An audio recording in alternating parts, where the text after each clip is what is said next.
that does not have speakers. But you can definitely travel with it though. But it is a little bit different because it is a smaller unit.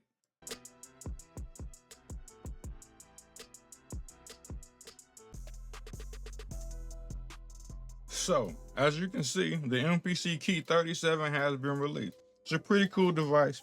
I don't happen to have one on hand. I ain't big enough for that just yet, but it's all good. Let me give you some of my thoughts on this newly released keyboard. Follow me.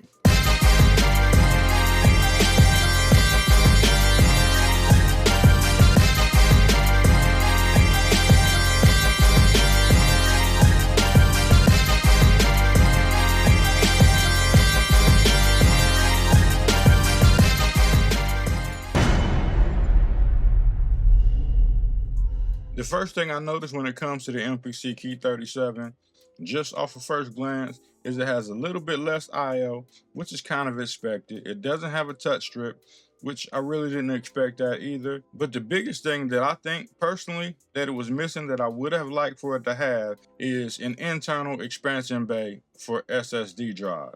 SSD drives come in clutch inside the MPC. For me, it gives you a massive amount of storage, and you never have to worry about running out of space, almost, depending on what size you get. On the flip side, it does have an SD card slot, which the MPC Key 61 does not have.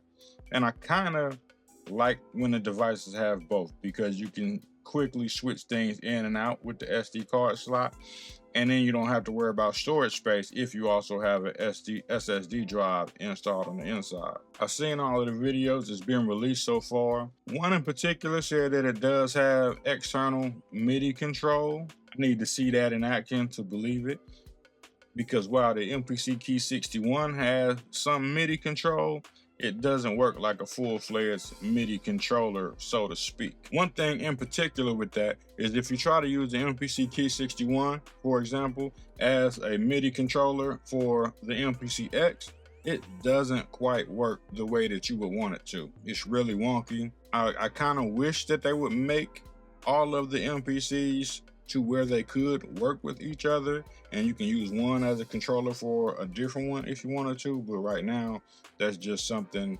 that's not possible in the MPC ecospace.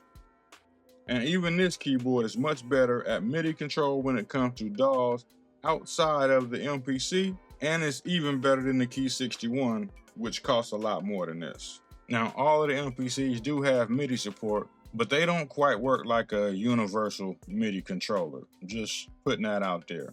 The MIDI support is usually limited.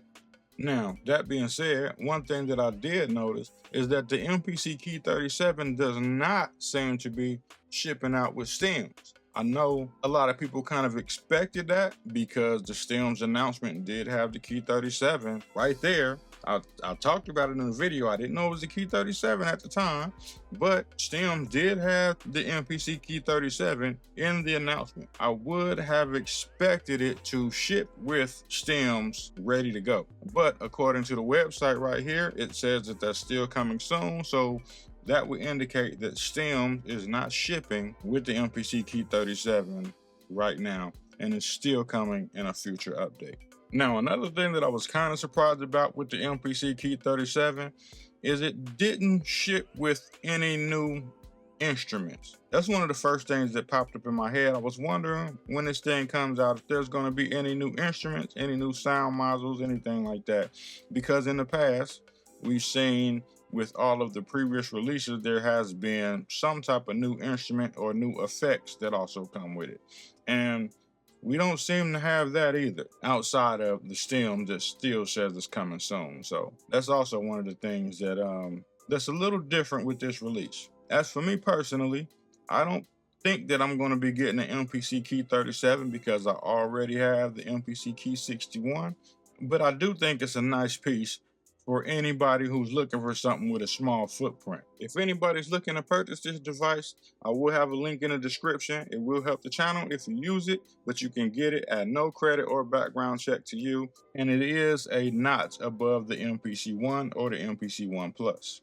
As far as the price point, it's $900, $899. I think that's a really good price. A little bit higher than the MPC 1, a little lower than the MPC Live 2. So I don't really mind the price at all. I think that's a good price point for this device to have. I also didn't expect for this device to have a speaker. I know a lot of people wanted to have speakers on it, but I really didn't expect that. That's not something I thought about for this particular size.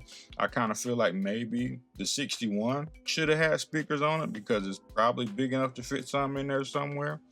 But with the smaller ones, you kind of expect some things to be missing.